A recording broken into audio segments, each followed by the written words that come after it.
لبيك اللهم لبيك لبيك. Assalamualaikum warahmatullahi wabarakatuh. Apa kabar teman-teman? Mudah-mudahan teman-teman semua selalu dalam lindungan Allah Subhanahu wa taala. Hari ini saya dan istri akan share tentang pengalaman haji kita yang berangkat dari Jepang. Biaya keberangkatan haji dari Jepang kurang lebih ya sekitar 500.000 atau 600.000 yen kurang lebih gitu ya per orangnya gitu. Itu sudah termasuk visa online ya. Kemudian tambahannya lagi hadyu nanti per orangnya sekitar 15.000 kemudian meningitis 28.000 kalau kita meningitis di sini per orang. Kemudian perlu pula dipersiapkan untuk biaya jajan selama di Mekah atau di Madinah gitu ya, selama di sana. Kemudian tambahan lagi biaya juga perlu dipertimbangkan biaya perjalanan dari rumah ke bandara gitu. Kemudian diperhitungkan pula biaya untuk orang-orang rumah, jadi yang ditinggalkan di rumah gitu selama kepergian kita gitu. Kemudian biaya untuk mengundang keluarga yang akan menemani. Kalau misalnya kita mengundang berarti kan biaya dari Indonesia ke sini ke Jepang, kemudian kebalikannya dari Jepang ke Indonesia. Atau kalau misalnya mau kitanya sendiri yang mengantarkan, berarti itu juga biaya itu yang dipertimbangkan juga atau dialokasikan. Kalau misalnya ibu-ibu atau bapak-bapak ingin membawa sedikit oleh-oleh untuk tetangga atau teman, itu juga mungkin ya tidak banyak, tapi mungkin harus dialokasikan juga. Mungkin selain itu persiapan biaya untuk dam sama dengan biaya hadyu tadi sekitar 15.000. Jika nanti misalnya jaga-jaga ada pelanggaran terhadap pelanggaran haji, mudah-mudahan tidak ada ya. Misalkan tidak ada, diusahakan semua mengikuti rukun wajib dan sunnahnya. Mungkin di video berikutnya kita akan membicarakan masalah itu. Di sini tidak ada biaya manasik haji. Iya. Ya, kalau di Indonesia mungkin ada biaya manasik haji. Jadi di sini manasiknya dilakukan secara mandiri. Online, cari misalnya komunitas-komunitas Indonesia yang mengadakan manasik haji. Tapi yang paling dominan adalah sebelum berangkat kita harus paham sendiri lewat YouTube, lewat ceramah ustadz, lewat buku. Jadi kita harus mandiri. Dan memang harusnya seperti itu.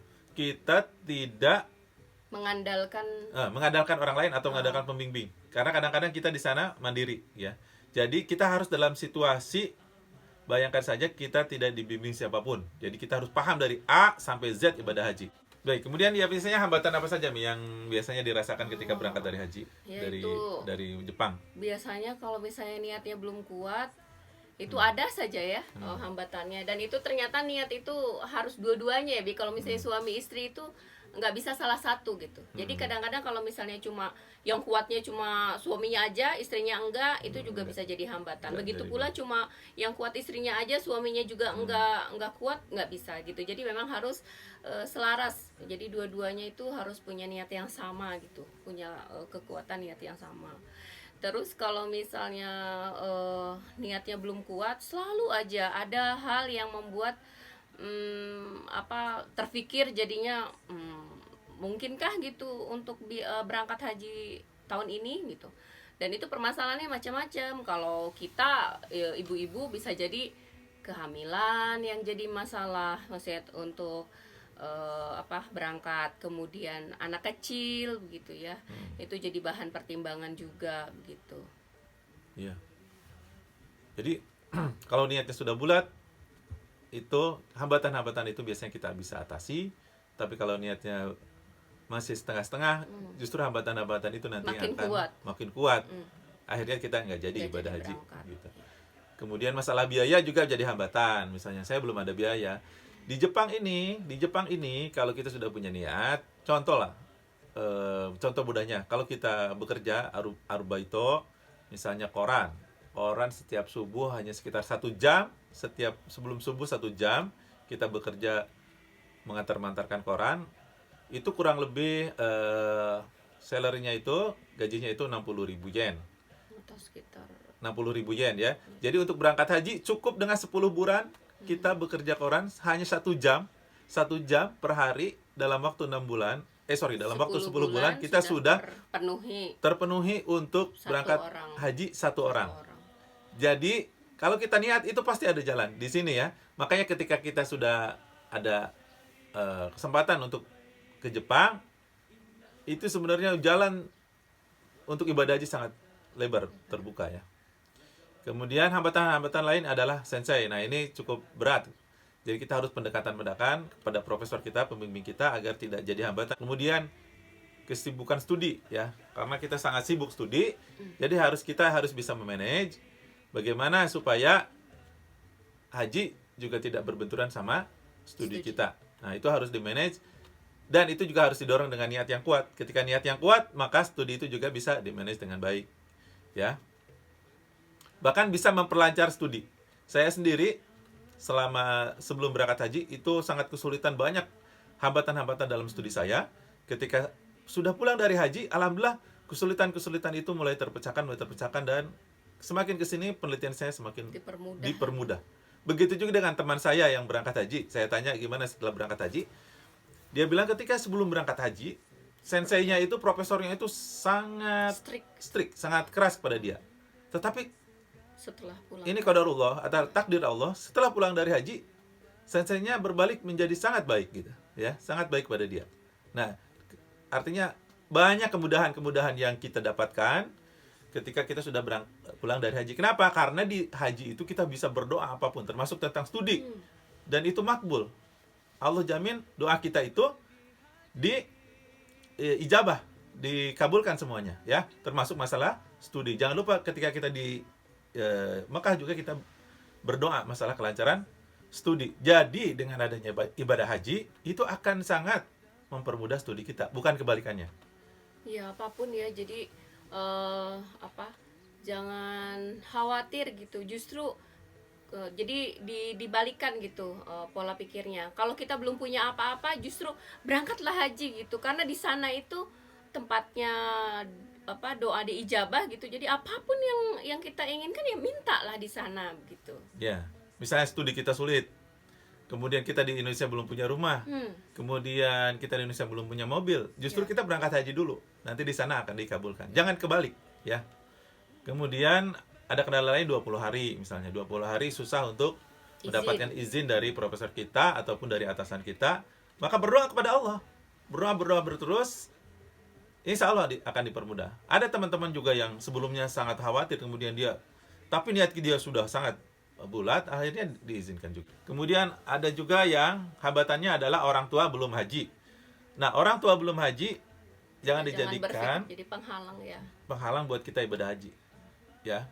Justru kita ke sana supaya kita bisa berdoa agar orang tua juga bisa berhaji. Sambil kita meminta doa mereka, sambil kita juga mengumpulkan uang juga untuk beliau berangkat gitu. Tapi tentu jangan sampai menunda ketika kita ditunda ibadah hajinya gitu. Karena kesempatan dan kita tidak boleh menunda ibadah haji karena orang tua kita. Kasihan orang tua kita nanti. Ya, justru kalau harus kebalikannya. Kita berbicara baik-baik, minta doa pada mereka, minta pengertian kepada mereka untuk kita beribadah haji. Misalnya kalau belum beribadah haji duluan dari sini, dan sembari kita juga memberikan bantuan kepada mereka dan berdoa untuk mereka. Jangan kebalikannya. Ya. Karena kalau misalnya menunggu kita sementara di sini, kita diberikan kesempatan yang lebar, kesempatan yang luas oleh Allah gitu, untuk berangkat langsung, kemudian kemudahan-kemudahan gitu. Dan memang tidak memungkinkan orang tua untuk berangkat dari sini gitu. Jadi memang kalau kita pulang justru malah lebih beban lebih bertambah, kita belum berangkat begitu ya. Kemudian hambatan yang lainnya misalnya ada juga anak yang tidak ada yang menjaga. Nah, ini juga harus ingat, kalau kita ada kemauan yang kuat, maka nanti ada solusinya. Ya, misalnya nanti ada saudara tiba-tiba bisa menghandle-nya, atau ada tetangga kita, ada teman kita yang bisa menghandle gitu ya, dan lain sebagainya. Saya dengan teman-teman yang lain dari Jepang itu banyak yang punya kendala masalah anaknya. Tapi alhamdulillah semuanya bisa karena ada solusinya dengan cara yang berbeda-beda, karena niat kami sudah bulat dan Allah sudah panggil, sehingga semuanya ada solusinya. Hambatan-hambatan yang tadi itu semuanya ada jalannya kalau kita niatnya sudah bulat karena Allah gitu ya. Tapi kalau tidak istiqomah tadi, tidak berusaha keras untuk mampu, tidak berazam dengan kuat, hambatan itu menjadi semakin besar, akhirnya kita tidak jadi berangkat. Naudzubillahi min dzalik. Ya. Karena ketika kita sudah punya kemampuan, kesempatan sudah ada, kita tidak berangkat haji, boleh jadi itu menjadi dosa buat kita, ya. Naudzubillahi min dzalik. Kemudian tips-tipsnya apa saja nih supaya bisa berangkat haji dari Jepang? Yang pertama, luruskan niat ya, bahwa ini adalah kewajiban kita menunaikan rukun Islam ya. Kemudian jadi sebelum berangkat itu saya dengan suami itu sudah punya kekuatan niat untuk nanti kalau ke Jepang itu harus berangkat haji begitu. Ya, tips-tips lainnya sebagaimana tadi disampaikan, selalu berdoa, khususnya di waktu-waktu yang mustajab ya, waktu-waktu yang Allah janjikan doa itu dikabulkan. Kemudian tips saya yang lain, sebagai tadi disampaikan, minta doa kepada orang tua, kepada para kiai, ulama, ajengan, ustadz, orang-orang soleh. Kemudian yang lainnya adalah kita harus punya target. Tahun berapa studi kita akan berangkat? Tahun pertama kah atau tahun kedua? Gitu ya. Kita harus punya target, kita harus punya tekad yang sangat kuat ya. Jangan tekadnya angin-anginan ya. Karena kalau tekadnya tidak kuat, itu kita melihat, mempelajari dari teman-teman, kalau tekadnya tidak kuat itu selalu ada hambatannya. Dan hambatannya itu tidak bisa diatasi oleh teman-teman yang niatnya tidak kuat. Kemudian fokus menabung untuk haji, dan jangan tergoda untuk yang lain. Jangan juga berpikiran bahwa dengan ibadah haji, dengan menabung ibadah haji, tabungan kita untuk pulang ke Indonesia itu akan berkurang. Jangan. Itu salah. Kebalikannya. Ketika kita menabung ibadah haji kemudian berangkat haji, tabungan kita akan bertambah. Malah jangan-jangan kebalikannya, ketika kita tidak menabung ibadah haji, ya tabungan kita segitu-segitu aja. Atau bahkan habis, tiba-tiba tabungannya apa ada aja yang keperluannya. Banyak kasus yang berpikir dari Jepang nanti aja lah sudah pulang ke Indonesia. Ketika pulang ke Indonesia, kecewa. Ada keperluan ini, keperluan itu, akhirnya tidak bisa berangkat. Dan kecewa juga kan, karena nyesel gitu. Kenapa nggak berangkat dari Jepang gitu? Karena memang di Indonesia butuh waktu ya yang lama gitu untuk keberangkatan haji. Ya, banyak testimoni teman-teman yang udah pulang dari Jepang ke Indonesia kemudian bercerita, saya sangat menyesal dulu tidak ibadah haji dari Jepang karena di Indonesia sangat sulit itu. Kemudian tiba-tiba banyak keperluan dan lain sebagainya. Jadi ketika ada Allah berikan kemampuan saat itu, langsung kuatkan tekad dan berangkat saat itu. Kemudian pendekatan juga ke profesor kita, tetap sambil kita doakan semoga dia hatinya diluluhkan gitu kan. Yang membolak-balikkan hati itu adalah Allah gitu. Jangan ketika kita melihat sensei kita sangat ketat, kita sudah mundur duluan. Itu berarti niatnya tidak bulat ya. Sudah mundur duluan, akhirnya tidak ada kesempatan untuk ibadah haji dari Jepang. Kemudian tadi tips yang lain adalah hubungi travel 1 tahun sebelumnya dengan langsung booking via messenger FB, walaupun kita belum pegang uang. Dengan membooking itulah kita sudah niat, kemudian kita menabung semakin bersemangat. Kemudian berikutnya adalah siapkan keluarga untuk menjaga anak-anak kita ya. Kemudian berusaha untuk mengatasi hambatan yang ada dengan niat yang kuat, insya Allah akan dibukakan jalan. Idza sadaqal azam wa du'as sabil. Ketika azam kita sudah kuat untuk ibadah haji, melaksanakan kewajiban rukun Islam yang kelima ini, Allah akan bukakan jalan tanpa kita sangka-sangka. Ya. Baik, itu aja mungkin ya.